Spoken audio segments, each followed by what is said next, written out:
termos relacionados à salvação, como justificação, propiciação, justificação, santificação, glorificação. Ainda que abordado brevemente, né, sobre glorificação, santificação, justificação. E hoje é sobre o pecado. Aliás, hoje é sobre o homem, o estudo bíblico. O tema é sobre o homem, antropologia. Então, a origem do homem. O estudo sobre o homem é conhecido como antropologia, termo que vem das palavras gregas anthropos, que significa homem, e logos, que significa palavra ou discurso. Portanto, antropologia é o estudo do homem. Há uma variedade de posições por cristãos e não cristãos sobre a origem do homem. É comum não cristãos defenderem uma posição ateísta ou materialista evolucionista. Há cristãos que argumentam por uma posição intermediária, sugerindo que Deus iniciou o processo, mas o fez através da evolução. Então eles defendem uma evolução teística.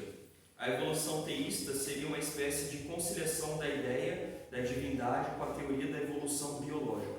Entendo que a teoria evolucionista é antibíblica. Deus ele criou o homem, a mulher, criou o mundo. Então, criacionismo. Entendo que a teoria evolucionista é antibíblica. A concepção criacionista em que Deus criou o homem, os animais, as plantas, os céus e a terra, enfim, criou o mundo, é bíblica e verdadeira. Deus criou os seres segundo a sua espécie, com inteligência e sabedoria, possibilitando a sua reprodução, bem como a coexistência entre as criaturas. O Senhor, com sabedoria, fundou a terra. Em Provérbios capítulo 3, versículo 19. O Senhor, com sabedoria, fundou a terra. Com entendimento, preparou os céus. Sabedoria, que significa? É o uso correto do conhecimento.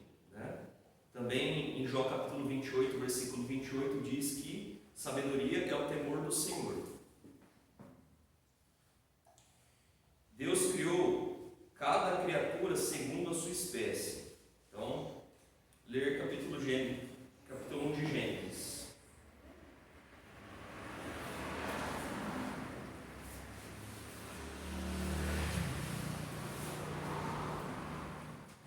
Sabrina, você poderia ler, iniciar a leitura em Gênesis capítulo 1? De voz bem alta. A criação dos céus e da terra, e de tudo que neles há. No princípio, criou Deus os céus e a terra. A terra, porém, estava sem forma e vazia. Havia trevas sobre a face do abismo, e o Espírito de Deus pairava por sobre as águas. Disse Deus: haja luz, e houve luz. E viu Deus que a luz era boa, e fez separação entre a luz e as trevas. Chamou Deus a luz de dia e as trevas noite. Houve tarde e manhã, o primeiro dia. E disse Deus: haja firmamento no meio das águas, e separação entre as águas e águas. Fez, pois, Deus o firmamento, e separação entre as águas debaixo do firmamento e as águas sobre o firmamento. E assim se fez. E chamou Deus ao firmamento céus. Houve tarde e manhã, o segundo dia. Disse também Deus: ajuntem-se as águas debaixo dos céus num só lugar, e apareça a porção seca. E assim se fez. A porção seca chamou Deus terra, e ao ajuntamento das águas mares. E viu Deus que isso era bom. E disse: produza a terra relva, ervas que deem semente e árvores frutíferas que deem fruto segundo a sua espécie, cuja semente esteja nele sobre a terra. E assim se fez. A terra, pois, produziu relva, ervas que davam semente segundo a sua espécie, e árvores que davam fruto, cuja semente estava nele, conforme a sua espécie. E viu Deus que isso era bom. Houve tarde e manhã, o terceiro dia. Disse também Deus: haja luzeiros no firmamento dos céus, para fazerem separação entre o dia e a noite, e sejam eles para sinais para estações, para dias e anos, e sejam luzeiros no firmamento dos céus, para alumiar a terra. E assim se fez Deus os dois grandes luzeiros, o maior para governar o dia e o menor para governar a noite, e também as estrelas. E os colocou no firmamento dos céus para alumiarem a terra, para governarem o dia e a noite, e fazerem separação entre a luz e as trevas. E viu Deus que isso era bom. Houve tarde e manhã, o quarto dia. Disse também Deus: povoem-se as águas de enxames de seres viventes, e voem as aves sobre a terra, sobre o firmamento dos céus. Criou, pois, Deus os grandes animais marinhos e todos os seres viventes que rastejam, os quais povoavam as águas segundo as suas espécies, e todas as aves segundo as suas espécies. E viu Deus que isso era bom. E Deus os abençoou, dizendo: sede fecundos, multiplicai-vos e enchei as águas dos mares, e na terra se multipliquem as aves. Houve tarde e manhã, o quinto dia. Disse também Deus: produz a terra seres viventes, conforme a sua espécie, animais domésticos, répteis e animais selváticos, segundo a sua espécie. E assim se fez. E fez Deus os animais selváticos segundo a sua espécie, e os animais domésticos conforme a sua espécie, e de todos os répteis da terra, conforme a sua espécie. E viu Deus que isso era bom. Também disse Deus: façamos o homem a nossa imagem, conforme a nossa semelhança. Tenha ele domínio sobre os peixes do mar, sobre as aves do céu, sobre os animais domésticos, sobre toda a terra e sobre todos os répteis que rastejam pela terra. Criou Deus, pois, o homem à sua imagem, a imagem de Deus o criou, homem e mulher os criou. E Deus os abençoou e lhes disse: sede fecundos, multiplicai-vos, enchei a terra e sujeitai-a. Dominai sobre os peixes do mar, sobre as aves dos céus e sobre animal que rastejam pela terra. E disse Deus ainda: eis que eu vos tenho dado todas as ervas que dão semente e se acham na superfície de toda a terra, e de toda a árvore em que há fruta que dê semente. Isso vos será para mantimento. E todos os animais da terra, e todas as aves dos céus, e a todos os répteis da terra, em que há fôlego de vida. Toda a erva verde lhes será para mantimento. E assim se fez. Viu Deus tudo quanto fizera, e eis que era muito bom. Houve tarde e manhã, o sexto dia. Obrigado. Então, no primeiro dia, houve luz e trevas, né? Separação entre as luzes e trevas. Deus fez separação entre luz e trevas. No segundo dia, houve separação entre as águas abaixo do firmamento e as águas acima do firmamento. Firmamento, né? Como se fosse a cúpula do céu, firmamento, onde fica os luminares, enfim. Águas abaixo e águas acima do firmamento. Terceiro dia, a terra fértil, né? A erva verde, as árvores frutíferas, enfim, as árvores, né? Quarto dia, os luzeiros, o sol, a lua, as estrelas, o sol para o maior para governar o dia, a lua e as estrelas para a noite, para governar a noite. Quinto dia, peixes e aves. Sexto dia, os animais terrestres e também o ser humano. E no sétimo dia, aqui no capítulo 2, do versículo 1 ao 3, vai dizer que Deus descansou, né? Ele deixou esse modelo para a criação, para o ser humano, para o homem. Não porque ele precisasse descansar exatamente, mas porque ele é onipotente, né? Deus não se cansa, mas ele deixou como modelo da sua criação. Então, o sétimo dia, descanso.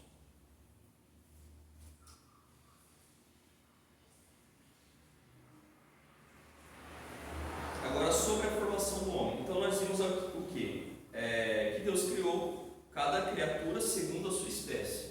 Né? Gênesis capítulo 1. Em Gênesis capítulo 2, do versículo 4 ao 25, vai falar a respeito do quê? Da formação do homem. Tá? Então, você gostaria de continuar lendo, Sabrina? Pode ser. Qual o livro?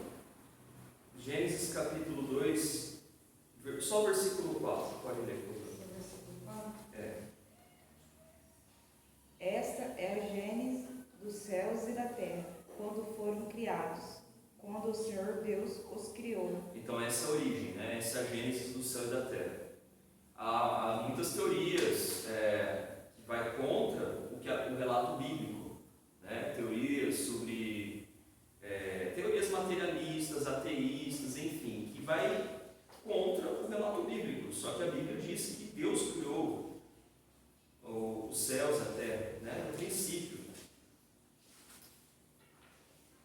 Então, continuando, versículo 5 diz assim: não havia ainda nenhuma planta no campo, na terra, pois ainda nenhuma erva no campo havia brotado, porque o Senhor Deus não tinha feito chover sobre a terra, e também não havia ninguém para cultivar o solo. Mas uma neblina subia da terra e regava toda a superfície do solo. Então o Senhor Deus formou o homem do pó da terra. Ele soprou as narinas, o fôlego de vida, e o homem se tornou um ser vivente. Então o que aconteceu? Deus formou o homem da onde? Do pó da terra. E o que ele fez? Ele soprou nas narinas o fôlego de vida. E o homem se tornou uma alma vivente, né? Aqui nessa tradução está um ser vivente. Como está na sua tradução?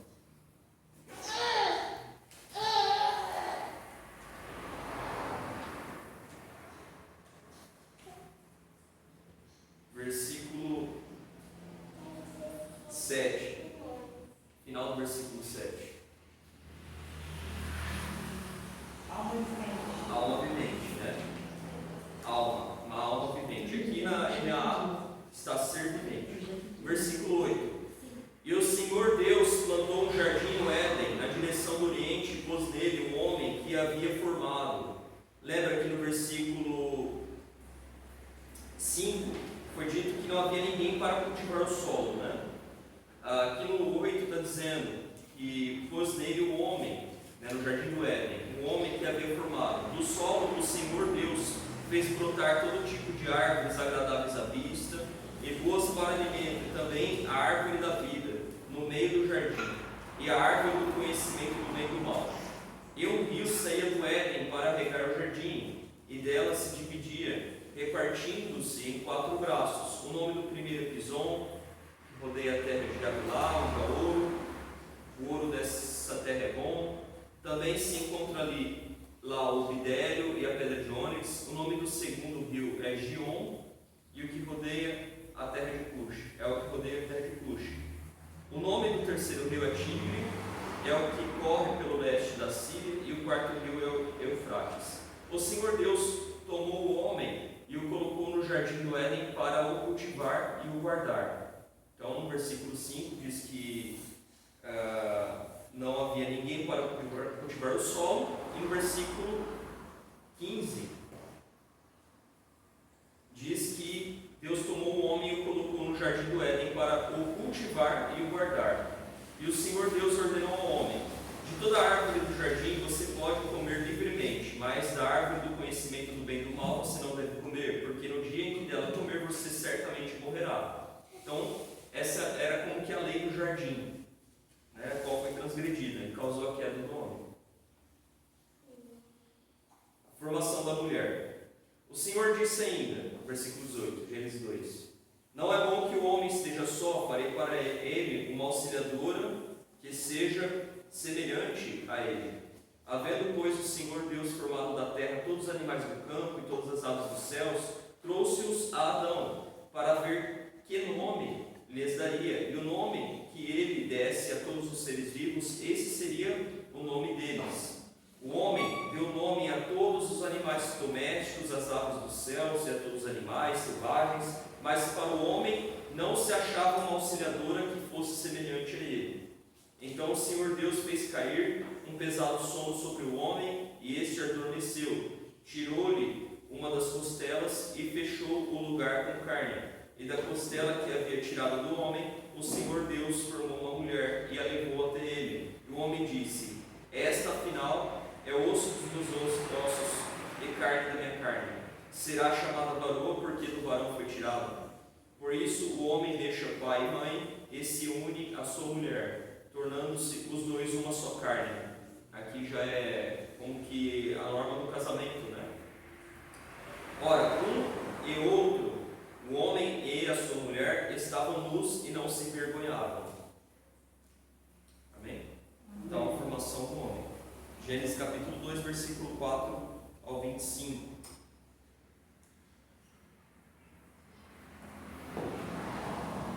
Ainda sobre esse tema,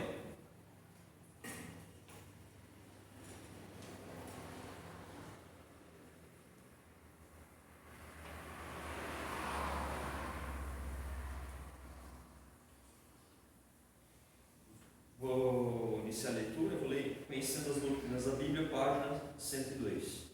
A Bíblia ensina claramente a doutrina de uma criação especial, o que significa que Deus fez cada criatura de acordo com a sua espécie. Gênesis capítulo 20, versículo 24. Ele criou as várias espécies e depois as deixou para que se desenvolvessem e progredissem segundo as leis do seu ser. A distinção entre o homem e as criaturas inferiores fica clara com a declaração de que Deus criou o homem à sua imagem. Criou Deus o homem à sua imagem. Então, o homem ele tem uma dignidade especial, ele está acima dos animais, né? Em oposição à criação especial surgiu a teoria da evolução, que ensina que todas as formas de vida tiveram sua origem em uma só forma e que as espécies mais elevadas surgiram de uma forma inferior. Por exemplo, o que outrora era caramujo transformou-se em peixe, o que era peixe chegou a ser réptil, o que era réptil tornou-se pássaro. E para encurtar a história, o que era macaco evoluiu e tornou-se ser humano. Então, isso está contra o relato da Bíblia, né? Não está em concordância com o relato bíblico, né? No geral, nas escolas, ensinos, faculdades, muitas vezes se ensina isso daí, a teoria evolucionista, mas a Bíblia ensina que Deus criou o homem, a mulher, criou o mundo, as criaturas segundo suas espécies, né? Continuando. A teoria é a seguinte: em tempos muito remotos apareceram matéria e a força, mas como e quando a ciência não sabe explicar. Dentro da matéria e da força surgiu uma célula viva, mas de onde ela surgiu também ninguém sabe. Nessa célula havia uma centelha de vida, da qual se originaram todas as coisas vivas, desde o vegetal até o homem, sendo tal desenvolvimento controlado por leis inerentes. Essas leis, em ligação com o meio ambiente, explicam a origem das diversas espécies que existiram e existem, incluindo o homem, de maneira que, segundo essa teoria, houve uma ascensão gradual e constante das formas inferiores de vida às formas mais elevadas até chegar ao homem. Ou seja, as espécies foram se alterando, evoluindo. Teoria das espécies, né? Evolução. Teoria da evolução. No entanto, não é assim que a Bíblia ensina. O relato bíblico é de que Deus criou cada criatura segundo a sua espécie, né? Continuando aqui. O que constitui uma espécie? Uma classe de plantas ou animais que tenha propriedades e características comuns e que possa se propagar indefinidamente, ou seja, se reproduzir, né? Sem mudar essas características, constitui uma espécie. Uma espécie pode produzir uma variedade, isto é, uma ou mais plantas ou animais isolados que possuem uma peculiaridade acentuada, a qual não é comum à espécie em geral. Por exemplo, um tipo especial de cavalo de corrida pode ser produzido por um processo especial, mas é sempre cavalo. Um cavalo de corrida ainda é um cavalo. Por exemplo, um cavalo doméstico, um cavalo selvagem, um que teve uma habilidade de fazer tal coisa, como um cavalo de corrida, mas isso é uma variedade. No entanto, ele não deixou de ser cavalo, e não virou um golfinho, uma baleia, mudou de espécie, né? Quando se produz uma variedade e esta se nós temos uma raça. Dessa forma, na espécie canina, os cães, temos muitas raças que diferem consideravelmente uma das outras, todas elas, porém, retêm certas características que as identificam como pertencentes à família dos cães. Tem um cachorro baixinho, um cachorro maior, cachorro que late de forma mais estridente, outro de forma mais grave, enfim. Tem diferença entre cachorro e cachorro, mas são cachorros. A variedade de cachorro e cachorro, mas são cachorros. Quando lemos que Deus fez toda criatura segundo sua espécie, não dizemos que Deus as fez incapazes de se desenvolver em variedades novas, apenas queremos dizer que Ele criou cada espécie distinta e separada e pôs uma barreira entre elas. De maneira que, por exemplo, um cavalo não deveria se desenvolver e transformar-se num animal que não fosse cavalo. Qual é a prova pela qual se conhece a distinção entre as espécies? A prova é esta: se os animais podem cruzar-se e produzir uma descendência fértil por tempo indefinido, então são da mesma espécie. De outra maneira, não são. Por exemplo, sabe-se que os cavalos e os jumentos são de espécies diferentes, e embora a mula resulte do cruzamento da égua com o jumento, ela não tem a capacidade de gerar outra mula, ou seja, a espécie mula. Esse fato é um argumento contra a teoria da evolução, pois mostra claramente que Deus pôs uma barreira entre as espécies, para que uma espécie não se transforme em outra.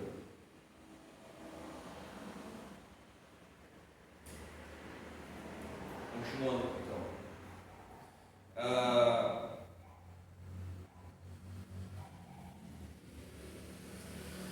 Há um abismo intransponível entre os seres irracionais e o homem, entre a forma animal mais elevada e a forma mais inferior de vida humana. O homem foi criado à imagem e semelhança de Deus, ele é a imagem de Deus. Então o homem está acima dos animais. Foi soprado sobre ele o fôlego de vida. Os evolucionistas procuram unir o homem ao ser irracional, mas Jesus Cristo veio ao mundo para unir o homem a Deus. Glória a Deus. Ou seja, nessa teoria, é como que se unisse os animais com os homens, como se rebaixasse os homens. Mas o Senhor Jesus Cristo, Ele veio nos unir com Deus, veio redimir a humanidade para que tenha vida eterna, seja coparticipante da família de Deus, seja participante da família de Deus, ou seja, unir o homem com Deus. Ele tomou sobre si a nossa natureza para poder glorificá-la em seu destino celestial. Contudo, agora João capítulo 1, versículo 12. Contudo, aos que o receberam, aos que creram em seu nome, deu-lhes o direito de se tornarem filhos de Deus. Aqueles que participam de sua vida divina tornam-se membros de uma nova e mais elevada raça, a dos filhos de Deus. Contudo, essa nova raça surgiu, o novo homem, esta é referência, Efésios 2,15. Essa nova raça, novo homem, surgiu não porque a natureza humana evoluísse até a divina, mas porque a divina penetrou a natureza humana. Então, o Senhor Jesus Cristo, Ele se esvaziou, sendo Deus, Ele se esvaziou da sua glória, e veio em figura humana. E depois Ele foi exaltado. Para quê? Para que os homens pudessem ter acesso ao divino, a Deus, Amém? Glória a Deus.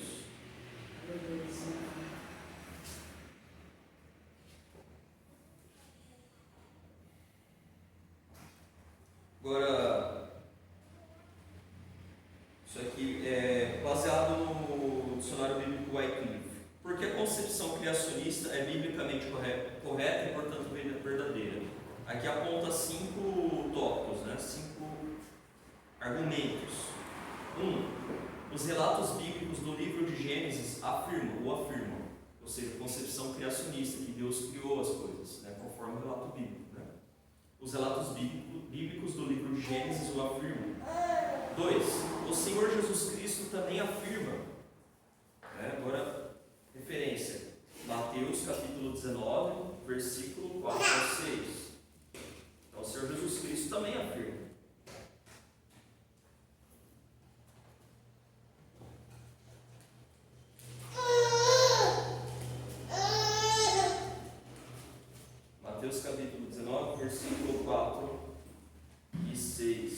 seguinte. Jesus respondeu: vocês não leram que o Criador, desde o princípio, os fez homem e mulher, e que disse: por isso o homem deixará o seu pai e a sua mãe, e se unirá à sua mulher, tornando-se os dois uma só carne? De modo que já não são mais dois, porém uma só carne. Portanto, que ninguém separe o que Deus ajuntou. Amém? Então, segundo argumento, sobre a concepção criacionista, o Senhor Jesus Cristo também afirmou, né? Desde o princípio, o Criador fez homem e mulher. Agora, terceiro argumento. No livro de Romanos, capítulo 5, versículo de 12 a 21, Paulo afirma que Adão é o primeiro homem, bem como em 1 Coríntios, capítulo 15, versículo 45 e 47. Então, eu vou ler rapidinho, Romanos 5, versículo 12 ao 21.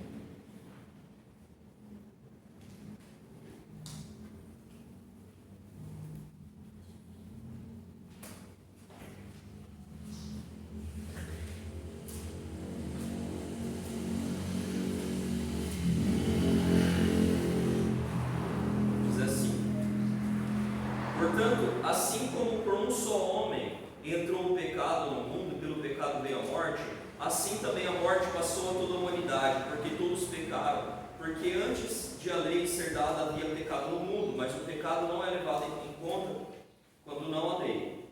No entanto, a morte reinou desde Adão até Moisés. Então Adão aqui está se referindo não como uma figura abstrata, né, mas como uma pessoa real, desde Adão até Moisés. Mesmo sobre aqueles que não pecaram à semelhança da transgressão de Adão, o qual prefigurava aquele que havia de vir, né, ou seja, Jesus Cristo, também como o segundo Adão, representante da humanidade, para que se alcançasse redenção a partir dele.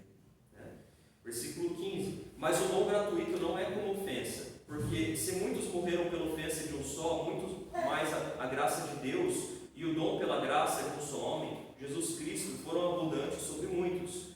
O dom, entretanto, não é como no caso em que somente um pecou, porque o julgamento derivou de uma só ofensa para a condenação, mas a graça deriva de muitas ofensas para a justificação.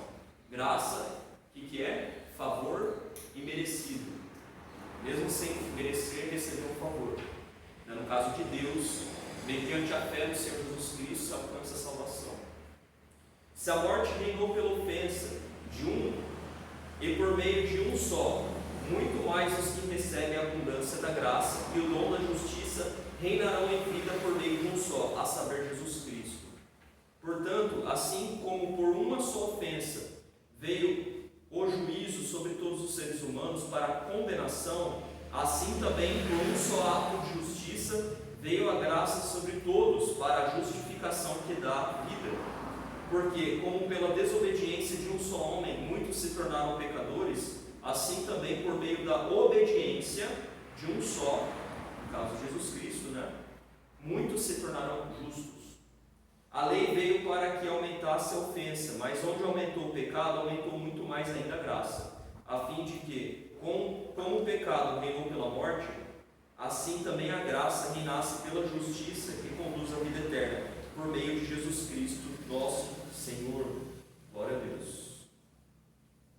Então, primeiro Adão, segundo Adão. O primeiro Adão, ele existiu de fato, ele foi criado por Deus, ele transgrediu a lei do jardim, ele ofendeu a santidade de Deus, e recebeu a recompensa pelo seu erro. Ele foi desligado, foi lançado fora do jardim, morreu espiritualmente, depois ele morreu fisicamente também. E a herança, essa herança de Adão, essa herança de Adão passou à sua descendência. Então, as pessoas herdaram como que o vírus do pecado, a consequência do pecado, a morte, todas essas coisas. A humanidade e também a natureza, porque a natureza estava sujeita a Adão, ele era o cabeça, representante de Deus no jardim. versículo 45 ou 47, também fala a respeito de Adão. Diz assim: pois assim está escrito, o primeiro homem, Adão, se tornou um ser vivente, mas o último Adão é espírito vivificante. O que vem primeiro não é o espiritual, e sim o natural. Depois vem o espiritual. O primeiro homem, formado do pó da terra, é terreno. O segundo homem é do céu. Como foi o homem... Aí continua, né? Como foi o homem terreno, assim também são os demais que são feitos do pó da terra. E como é o homem celestial, assim também são os celestiais. Aqueles que são regenerados, nascem de novo, vivificados, né? Pela fé em Jesus Cristo. Então, continuando. Aqui é o terceiro argumento, né? O primeiro argumento, os relatos bíblicos do livro de Gênesis afirmam a concepção criacionista. O Senhor Jesus Cristo também afirma. 2. 3. No livro de Romanos, capítulo 5, versículo 12 a 21, Paulo afirma que Adão é o primeiro homem, bem como em 1 Coríntios, capítulo 15, versículo 47. Agora o quarto argumento. A doutrina da autoridade suprema de Cristo fundamenta-se sobre a autoridade suprema que Adão teve no início. E, portanto, lemos, assim como todos morrem em Adão, assim todos serão vivificados em Cristo. 1 Coríntios, capítulo 15, versículo 22. Se Adão não tivesse sido uma pessoa real, como as Escrituras poderiam compará-lo com Cristo? A comparação seria falha e fracassaria, e se ambos não fossem verdadeiros representantes. Agora, quinto argumento. Os anjos caídos não podem ser redimidos, mas homens caídos, ou seja, pecadores, podem ser redimidos, pois os anjos caídos não são membros da espécie humana, e Jesus Cristo, como representante da espécie humana, da humanidade, ele salvou todo aquele que nele crê não pereça, né? Então, ele possibilitou esse caminho santo, esse caminho de redenção, como representante da humanidade.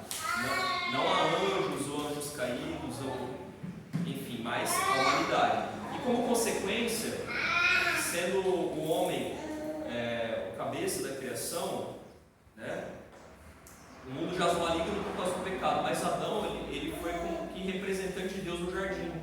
Né? A humanidade caiu e a natureza caiu. Então, também haverá novos céus e nova terra. Né? Vai alcançar a natureza e a criação. Né? Jesus Cristo, o Cordeiro de Deus, que tira o pecado do mundo. Agora, Hebreus capítulo 2.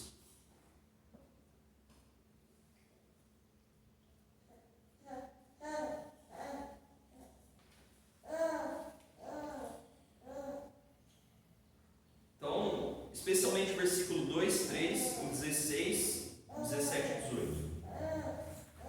Mas eu vou ler o início. Hebreus capítulo 2. Por esta razão importa que não nos apeguemos com mais firmeza às verdades ouvidas, para que delas jamais nos desviemos. Importa que nos apeguemos com mais firmeza.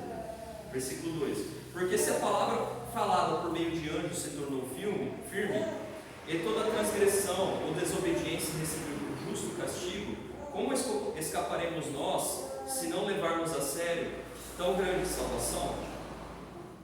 Esta, tendo sido anunciada inicialmente pelo Senhor, depois nos foi confirmada pelos que ouviram. Também Deus testemunhou juntamente com eles, por meio de sinais, prodígios, vários milagres e a distribuição do Espírito Santo, segundo a sua vontade. Agora, versículo 5. Não foi a anjos que Deus sujeitou o mundo que há de vir, sobre o qual estamos falando. Pelo contrário, alguém em certo lugar deu testemunho dizendo: quem é o homem que dele te lembres, ou o filho do homem que o visites? Fizeste-o por um pouco menor do que os anjos, e de glória e de honra o coroaste.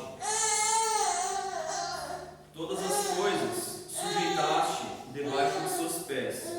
Ora, ao lhe sujeitar todas as coisas, nada deixou fora do seu domínio. Neste momento, porém, ainda não vemos todas as coisas a ele sujeitas. Vemos, porém, aquele que por um pouco foi feito menor do que os anjos, Jesus. Ele está se falando assim,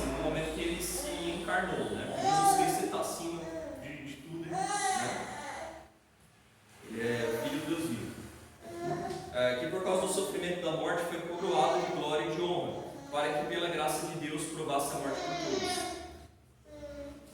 Porque convinha que Deus, por causa de quem e por meio de quem todas as coisas existem, conduzindo muitos filhos à glória, aperfeiçoasse por meio dos sofrimentos o autor da salvação deles. Bom, eu vou agora no versículo 16 ao 18. Pois ele evidentemente não socorre a anjos, né? Já um ponto aqui, e não socorre anjos, mas socorre a descendência de Abraão. Por isso mesmo, era necessário que em todas as coisas ele se tornasse semelhante aos irmãos, para ser misericordioso e fiel sumo sacerdote nas coisas referentes a Deus e para fazer propiciação pelos pecados do povo. Pois naquilo que ele mesmo sofreu quando foi tentado, é poderoso para socorrer os que são tentados. Propiciação, que significa aplacamento da ira de Deus, satisfação da justiça de Deus, mediante um sacrifício, uma oferta pelo pecado, uma expiação. Amém? Agora, falando sobre a origem do homem, né? Agora, sobre a constituição humana.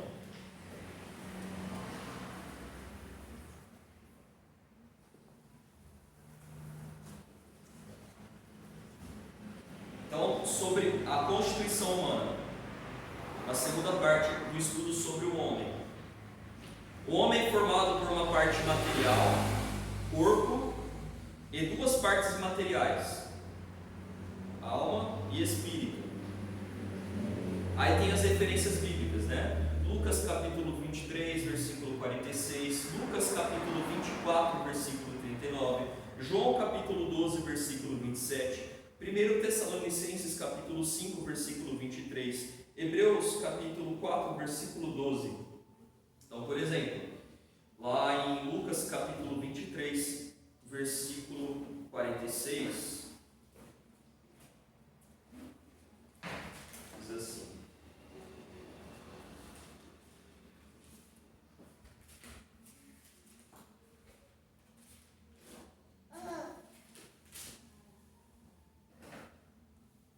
Então Jesus clamou em alta voz: Pai, nas tuas mãos entrego o meu espírito.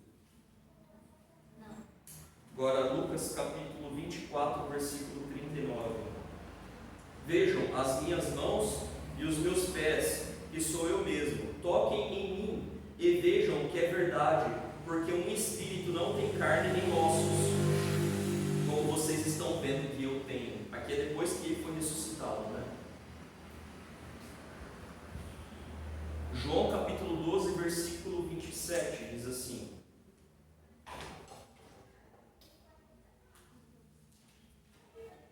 Agora a minha alma está angustiada, e o que direi? Pai, salva-me desta hora? Não, pois foi precisamente com este propósito que eu vim para esta hora. Pai, glorifica o teu nome. Então veio uma voz do céu: Eu já o glorifiquei, ainda o glorificarei. Glória a Deus. 1 Tessalonicenses capítulo 5, versículo 23, fala sobre preservar o corpo, a alma e o espírito, né, para o dia de Cristo, o dia da redenção.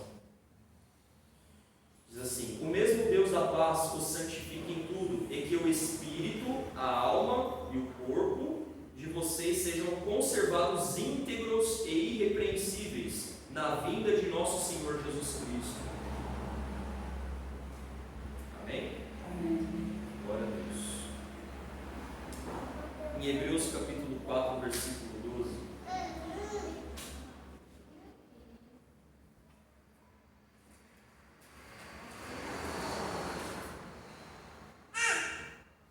Porque a palavra de Deus é viva e eficaz, e mais cortante do que qualquer espada de dois gumes, e penetra até o ponto de dividir alma e espírito, juntas e medulas, e é apta para julgar os pensamentos e propósitos do coração.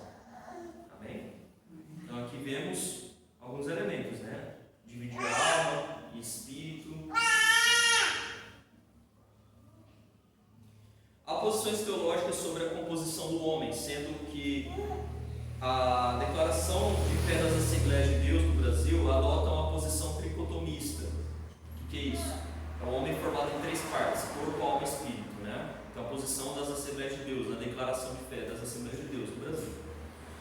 seja, o homem é constituído por três partes: uma material, o corpo, e duas imateriais, alma e espírito. A posição dicotomista, o homem seria um ser de duas partes. Então é outra posição teológica, dicotomista. O homem em duas partes, consistindo em corpo e alma. A parte imaterial seria a alma e espírito, os quais são da mesma substância, porém com função diferente. Posição dicotomista, corpo e alma e espírito seria a mesma substância com função diferente, né? É a posição dicotomista. A posição tricotomista, o homem seria um ser de três partes, consistindo de corpo, alma e espírito. Aqui uma situação. Scofield: sendo o homem espírito, é capaz de ter conhecimento de Deus e comunhão com Ele. Sendo ele alma, tem conhecimento de si próprio. Sendo ele corpo, tem por intermédio dos sentidos conhecimento do mundo. Posição multifacetada. Além da alma e espírito, há pelo menos 4 termos usados para descrever a natureza imaterial do homem: coração, consciência, a mente e vontade. Além da alma e espírito, há pelo menos 4 termos usados para descrever a natureza imaterial do homem. O coração descreve o intelectual. Referência: Mateus capítulo 15, versículo 19 e 20. E a vontade humana. Romanos capítulo 10, versículo 9 e 10. E Hebreus capítulo 4, versículo 7. Consciência: Deus pôs uma consciência nas pessoas como um testemunho. A consciência foi aviltada pela queda do homem. 1 Timóteo capítulo 4, versículo 2. Mente: a mente do homem, a partir de Deus, é depravada. Referência em Romanos capítulo 1, versículo 28, e cega por Satanás. Referência em 2 Coríntios capítulo 4, versículo 4. Também é obscurecido e fútil a parte de Deus, né? A parte de Deus, longe de Deus. Referência Efésios capítulo 4, versículo 17 e 18. No crente há uma mente renovada, Romanos capítulo 2, versículo 2, que ele capacita a amar a Deus. Referência, Mateus capítulo 22, versículo 37. Vontade: o descrente tem como vontade de seguir os desejos da carne, né? O descrente, Efésios capítulo 2, versículo 2 e 3, ao passo que o crente tem a capacidade de desejar fazer a vontade de Deus. Referência, Romanos capítulo 6, versículo 12 e 13. Na conversão é dada uma nova natureza para o crente, que ele capacita a amar a Deus com todo o seu coração, mente e vontade. Então, posição tricotomista,